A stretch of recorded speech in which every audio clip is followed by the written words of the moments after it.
예. 안녕하십니까. 오늘은 노장철학 제8강, 우리 교재로는 61쪽부터 시작하는데요.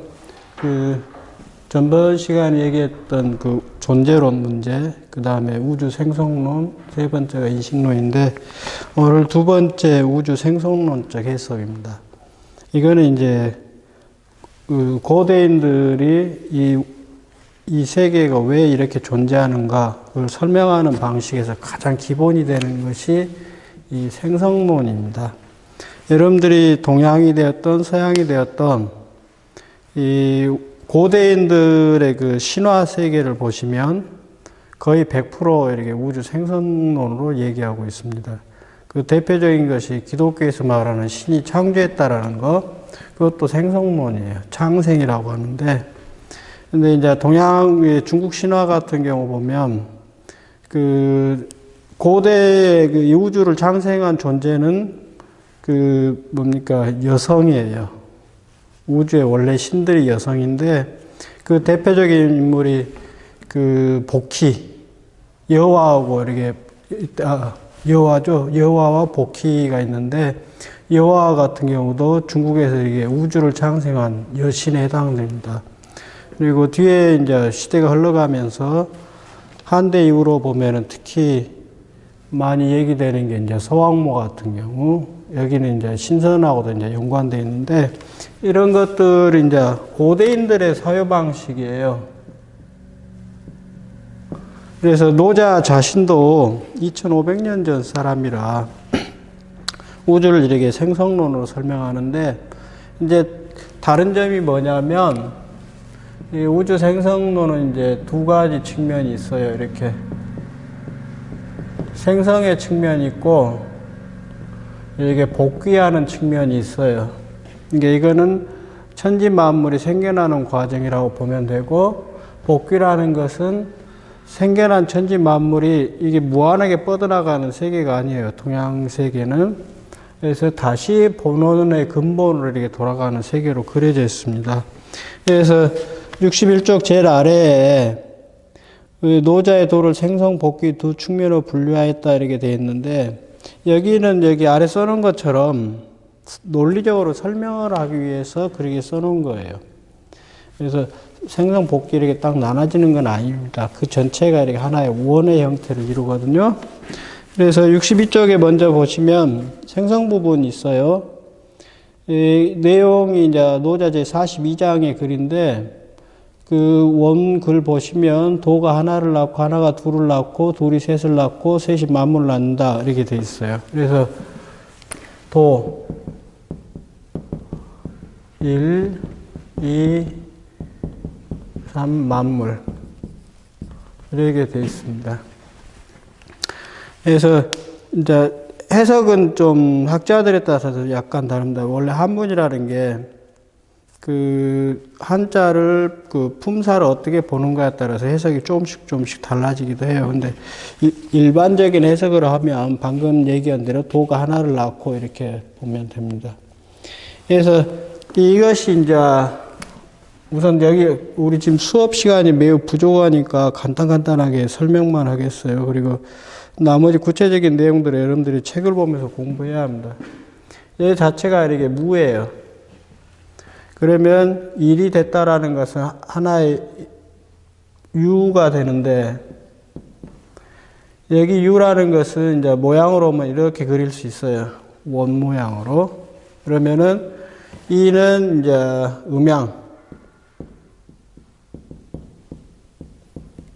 음양으로 되어 있고, 삼으로 이렇게 되어 있는 것은 음양이 이제 혼합되어 있는 형태. 그래서 여기는 그냥 이렇게 나누면 되고, 혼합되어 있는 거는 그냥 태국문양 같이 이렇게 그려놓으면 됩니다. 이렇게 여러분들이 보면 이렇게 돼 있죠? 여기도 음과 양 안에 각각의 씨앗들을 담고 있다는 뜻이에요. 그래서 이렇게 음양이 이렇게 융합되어서 뒤섞이잖아요. 그러면서 거기서부터 이제 천지 만물이 이렇게 생겨납니다.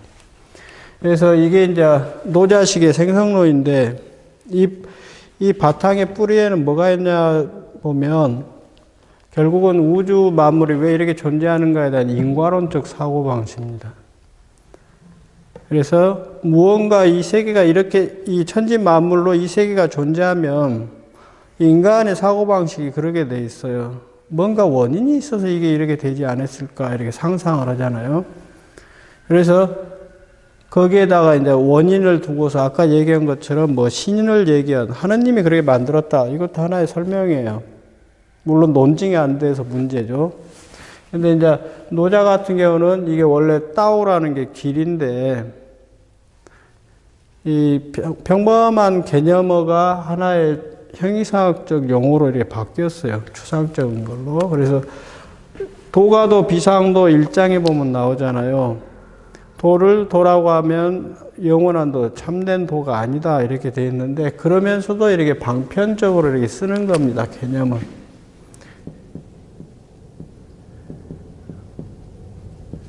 왜냐하면 언어는 어떤 대상을 표현할 수 없어요. 그리고 언어의 기능이 매우 한정되어 있습니다. 그리고 뭐 요즘 그 자연과학 보면 그런 거 있잖아요. 미시적 세계를 그려놓는 거. 양자의 것 같으면은 보호가 얘기하는 것처럼 우리가 왜 양자를 잘 이해 못하는가. 그러면 우리가 가지고 있는 언어라는 개념의 한계 때문에 그런다라는 얘기를 해요. 왜냐하면 언어는 기본적으로 경험에서 이렇게 도출돼서 확장돼 나오고 불과하기 때문에 그렇습니다. 어쨌든 여기 생성론적으로 이렇게 설명하게 되면 우리가 질문할 수 있는 게 이런 거예요. 그러면 도는 어떻게 존재했는가? 도가 존재하는 이유는 뭔가? 그러면 기껏 인간이 설명할 수 있는 게 뭐겠어요? 아리스토텔레스 얘기하는 부동의 동자 이런 식으로 얘기 못해요. 근데 그건 합리적인 설명은 아닙니다. 유치한 설명이에요. 근데 어찌되었던 현대 과학도 그러고 여러분들 빅뱅 얘기 다 아시잖아요. 이 우주가 뻥 터졌다고 그러잖아요. 그 이전에 질문하면 모든 과학자들이 대답 못합니다. 가들도 하나도 몰라요. 그래서 거기에 대한 질문 전혀 안 합니다. 근데 사실은 이게 인간의 인식의 한계예요. 인간의 인식이라는 것은 현재 주어진 것들은 이제 일반적으로 받아들이는 것은 경험되는 것과 사유되는 거예요. 그게 이제 서양 철학에서는 그게 이제 대륙 합리론이라고 하는 여러분들 잘 아는 칸트 같은 사람들. 그 다음에 경험론이라는 것은 이제 뭐 누구의 로큰이 뭐 하는 휴민 있잖아. 요즘 휴메에 대해서 다시 이렇게 관심을 갖게 되는데 컴퓨터부터 뇌과학의 연구 때문에 그래요. 어쨌든 경험되든 사유하든 그러는데 경험된다라는 것은 문제가 뭐냐면 그 확률이에요. 경험은 다 100% 보장을 못 해줍니다.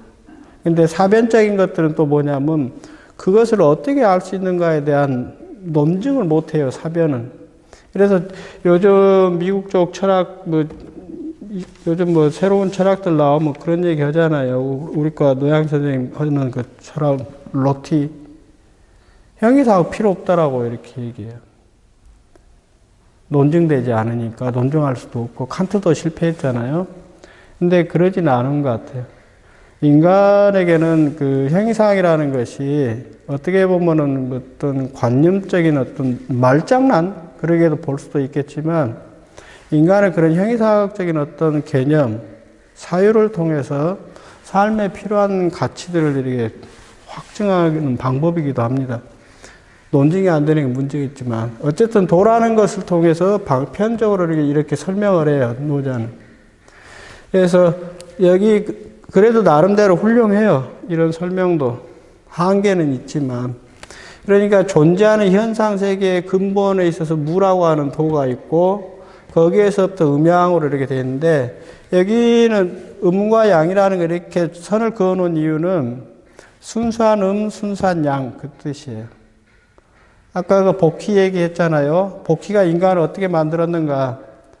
그 옛날 사람들 상상 속에서 이렇게 진흙을 빚어서 사람을 만드는데 처음에는 손으로 잘 빚었대요. 그러다 나중에 귀찮으니까 세네케를 이렇게 진흙을 때려가지고 사람이 만들어졌다라고 그러게 돼 있거든요. 그래서 처음에 손으로 잘 빚은 사람들은 뭐 지능이 뛰어나고 이렇게 훌륭한 사람이 되고 뒤에 그 세네케를 이렇게 때려서 만들어진 사람들은 좀 지능이 떨어지는 그런 사람이 됐다라는데 그것도 아마 뭐 100% 거짓말이고 무식한 소리긴 한데 그거 중요한 것들은 그 사람들이 어떻게 사유하고 있는가가 중요합니다. 아무튼 이렇게 전체 자체는 뭐예요? 구분이 없는 겁니다. 온 우주는 원래 하나예요. 근데 그것들이 이제 이렇게 음양으로 나눠지고 이 음과 양으로 표현되는 것 대대관계라고 합니다.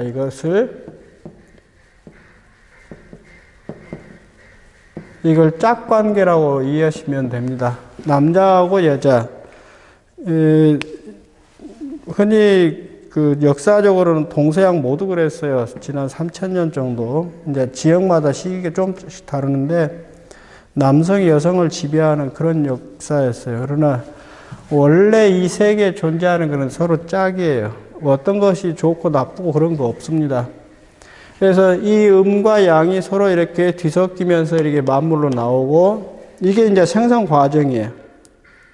그래서 여기서 이제 주의할 점이 뭐냐면 무라고 하든 도라고 하든 이것이 유되고 음양 이렇게 둘, 셋 만물로 이렇게 과정에서 도가 따로 있는 존재는 아니다라는 거예요. 그거는 서양 사람들이 하는 사고방식입니다. 전번에 그 뇌제초월하고 외제초월 얘기한 거하고 같은 의미인데 마치 도는 따로 있고서 천지 만물들이 이렇게 변화해 가는 것처럼 이해하면 안 돼요. 이 자체가 사실은 뭐예요? 도의 세계입니다. 그리고 천지 만물로 생겨나면 그래서 여기 우선 여기 62쪽에 보시면 창생하는 거 아니다 그렇게 돼 있잖아요. 그리고 여기다 이런 얘기할 때 되면 제일 많이 하는 게 뭐냐면 플로티누스의 유출설 같이 돼 있어요. 노자의 글에 보면 유출이라는 말도 써지긴 했어요. 근데 노자가 만약에 도는 따로 있고 이렇게 유출된다 하면 노자가 틀렸어요. 그건 헛소리입니다. 이 세계는 그 자체가 뭐예요? 끊임없이 본체하고 현상은 안 떨어져요. 본체하고 현상의 문제를 여러분들이 잘 이해해야 현대 심리학에서 얘기하는 채용론 구조를 이해할 수 있고 불교에서 말하는 공색, 색즉시공, 공즉시공 왜 그런 얘기 하는가 이해할 수 있어요. 그래서 본체하고 현상, 이게 도가 본체에 해당되고 이것들이 현상이라고 우리가 볼 수 있는데 이것 자체가 이렇게 변화해 가는 거예요. 그러면서도 변화하지 않는 겁니다. 그래서 여기까지가 이렇게 생성 과정이라면 무한하게 뻗어나가는 세계가 아니라 다시 이렇게 되돌아가는 세계가 있어요. 그것을 설명해 놓은 것이 뭐 여종현이 글도 여기 보시면 좋은데 후설 관계된 거 이렇게 쭉 써놨는데 그는 뭐예요? 도생일은 처음과 끝이 없는 도의 현재적 생함이다 이렇게 설명을 해놨는데 도 1도 도이고 2도 도고 3도 도고 다 도예요. 그 자체가 이렇게 변화하고 생겨나는 세계일 뿐입니다. 이게 엄밀하게 말하면 우리가 살아가는 이 세계를 제외하고 다른 세계가 존재한다는 건 헛소리예요. 어떤 초월적 세계라는 거. 그 의미를 잘 이해하셔야 됩니다. 그 다음에 그 63쪽에 보시면 지금 설명했던 걸 지금 쭉 써놓은 거예요. 그래서 이 대대관계라는 걸 써놨으니까 읽어보셔야 돼요, 여기도. 그래서 여기를 다시 이렇게 설명하면 도가 무라고 하면 여기 1, 2, 3 부분이 유에 해당돼요. 그 다음에 여기는 만물 세계고. 그래서 그 63쪽 아래에 보시면 천지 만물이 유에서 생겨나고 유는 무에 생겨난다 이렇게 돼 있죠. 만물, 유, 무 이렇게 돼 있어요. 그래서 무라는 것을 흔히 그렇게 쓰거든요. 공무가 아니다 그러는데 nothing이란 말 있죠. 아무것도 아닌 거, 없는 거, 텅 빈 거 그런 뜻 아니에요. 우리가 감각할 수 없는 형체의 어떤 것 정도로 이해하는 게 우선 나을 겁니다. 아무것도 없는 것이 뭘 생성해낸다라는 건 불가능해요. 지금 논리를 설명해 놓은 게 64쪽 위에 그 있습니다. 도 1, 2, 3 만물에서 무, 유, 만물 이렇게 지금 얘기해 놓은 거 그 설명입니다. 그래서 이 천지 만물이라는 것은 결국 간단합니다. 음기하고 음기, 양기로 결합되어 있어요. 그래서 이 세계에 존재하는 모든 것들은 이렇게 짝으로 이렇게 되어 있습니다. 어느 하나로 된 건 없어요. 낮과 밤, 왼쪽, 오른쪽, 어른, 어린이 이런 식으로. 모든 것들이 이렇게 짝으로 대대로 되어 있는 세계가 현상계입니다. 그래서 이 현상계의 중요한 특징 중에 하나는 서로 짝으로 되어 있기 때문에 어느 하나가 어느 다른 하나를 지배한다는 논리가 없어요. 여러분들 아까 얘기한 것처럼 유학자들은 특히 한대 이후에 그러는데 뭐죠? 칠거지약 뭐 그런 거 만들어 놨잖아요. 그래서 여성들에 대한 억압하고 하는 것도 만들었는데 왜냐하면 얘들은 양을 높이고 음을 낮게 보기 때문에 그렇습니다. 근데 근거가 없어요, 전혀. 이 세계 자체는 서로 다른 것들이 이렇게 짝으로 되어 있어 평등한 관계예요. 동등합니다. 지금 가을이 왔잖아요. 그러면 봄, 가을, 여름, 겨울 이렇게 짝이 돼요. 물론 봄, 여름, 가을, 겨울 이렇게도 나누고 오는데 그러면은 그 봄, 여름은 뭐예요? 생성하는 거, 생명들이 무성하게 자라는 계절이라면 가을, 겨울은 뭐예요? 죽어가는 계절이에요. 우리의 삶이 있다라는 건 뭐예요? 죽는다라는 소리입니다. 삶과 죽음은 짝으로 돼 있기 때문에.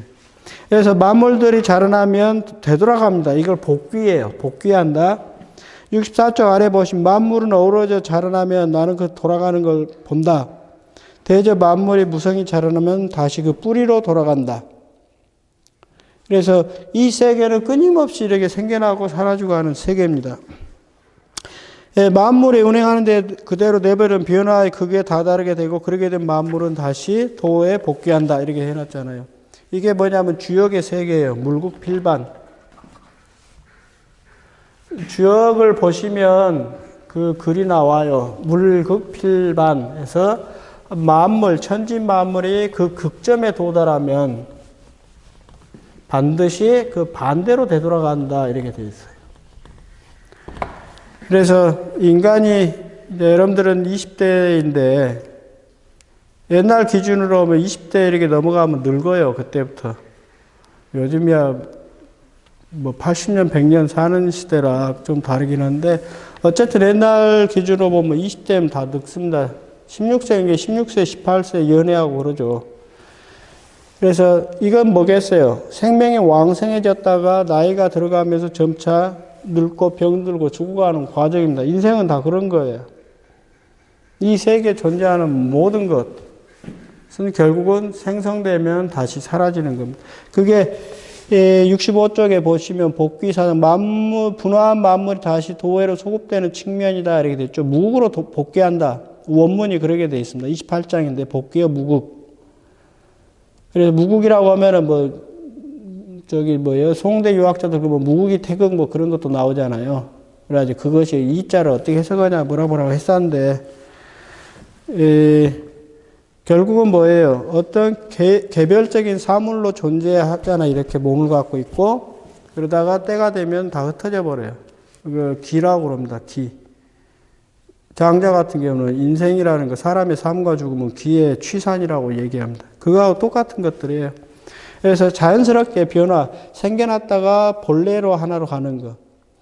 이게, 복귀는 하나라고 이렇게 보면 도가 복귀하는 모습이고, 다 만물의 입장에 보면 만물들이 이게 되돌아가는 겁니다. 그래서 간단해요. 이 우주 생성론은. 도, 만물. 이것밖에 없어요. 노자 얘기하는 거. 그리고 이렇게 변화하는 이 세계는 항상 그렇습니다. 이게 다 도예요. 요거 따로 있고 요거 따로 있는 거 아니에요. 그렇기 때문에 인간을 동양인들은 온전한 존재로 이렇게 바라봅니다. 그러나 내가 왜 이런 몸을 가지고 살아가면서 온전한 나의 삶을 살아가지 못하는가? 욕망 때문에 그래요. 탐욕 부리는 거. 그래, 우리는 이렇게 생겨나면 좋다고, 이게 늙고 병드는 것도 이게 생이에요. 삶으로 얘기하면 이렇게 죽는 거. 내 나이 정도 되면 이제 죽는 게 가까워져요. 언젠가는 마무리 지어야하니까. 나쁜 건 없어요, 이 자체는. 이렇게 생겨났다 사라지고 하는 거. 끊임없이 이 원입니다. 그러면서 우리가 삶을 어떻게 이해하는가도 중요한데, 과거에 수많은 사람들의 삶이 우리한테로 이렇게 이어져 왔고, 미래의 수많은 생명들의 삶도 이어져요, 이렇게. 그러니까 결국 죽는 건 없어요. 죽는다라는 우리의 착각뿐인데, 이게 우주 생성론입니다. 오늘 대충 우주 생성론 부분 지금 간단히 했는데 나머지 부분은 다음 시간에 이어서 하도록 하겠습니다. 네.